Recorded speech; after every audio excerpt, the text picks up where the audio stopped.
were wearing your test cap while you were practicing yesterday, so I'm guessing you may have known already you were going to play. Was that the case, and what were your feelings? It's been a while.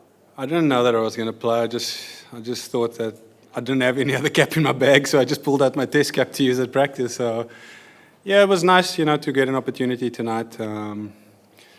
It's always exciting when you get to play test cricket for your country. It definitely beats playing ODIs for sure, and it looks like you're going to be probably part of quite a tight test match by the looks of things at the moment.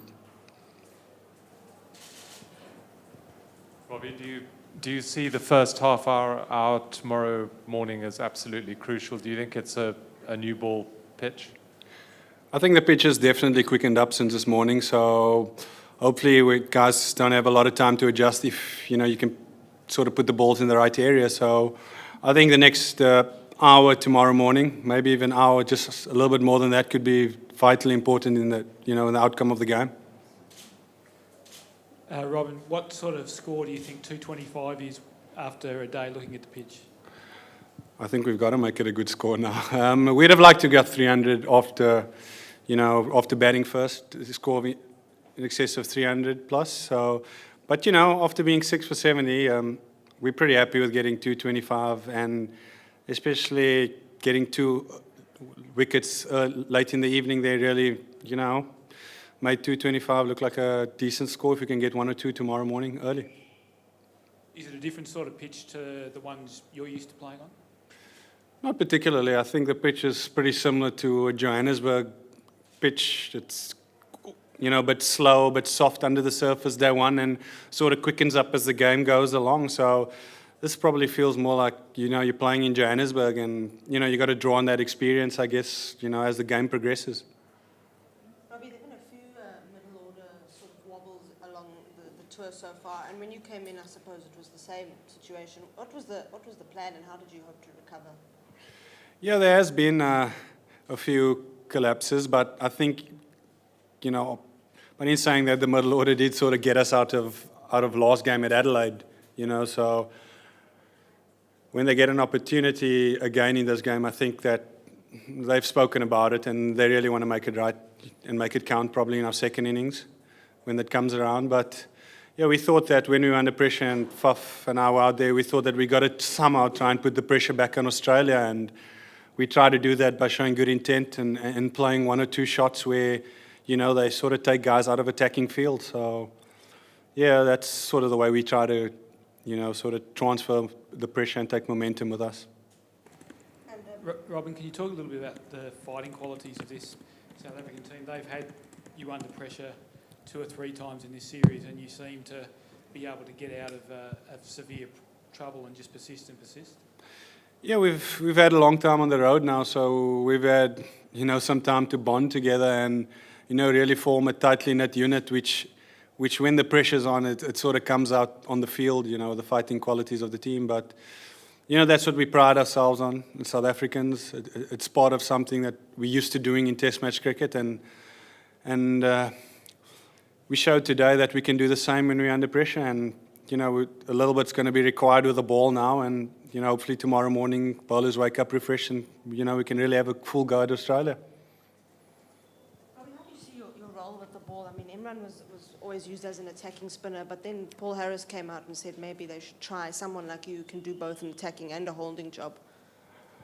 Yeah, it's an interesting one. I think it sort of dictates conditions and the state of the game, I think, personally, the way I bowl.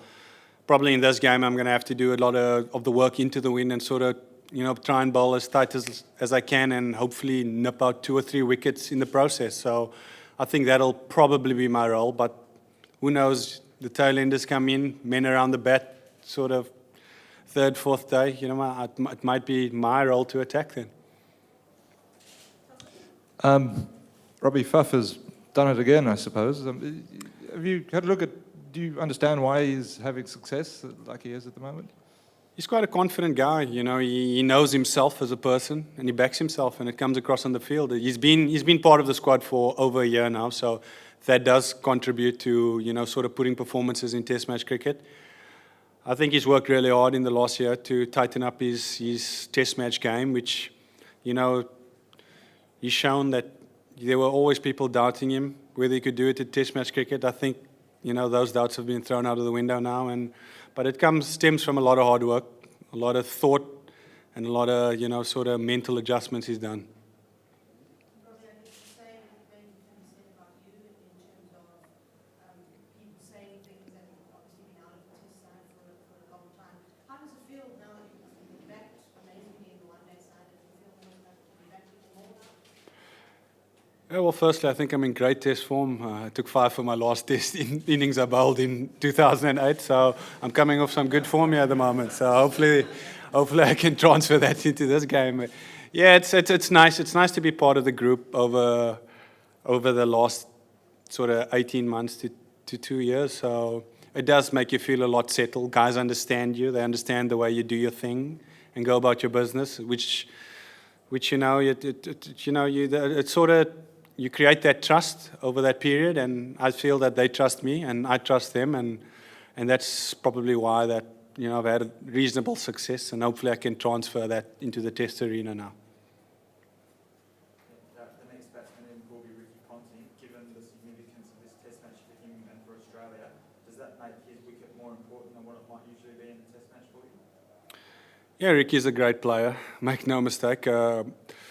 I think we'll probably bowl one onto his pads, give him one to get off strike, and then try and sort of nail him from there on in. But no, he's a quality player. He's the type of player who can take a game away from you very quickly. And we've discussed that before the series. And when you get Ricky Ponting out, I think it gives a lift to the opposition, and it sort of makes Australia feel as though they've lost one of their quality players, and it'll be no different this time. When Ricky comes in, we're going to attack him, and that's just the way it's been all series, really.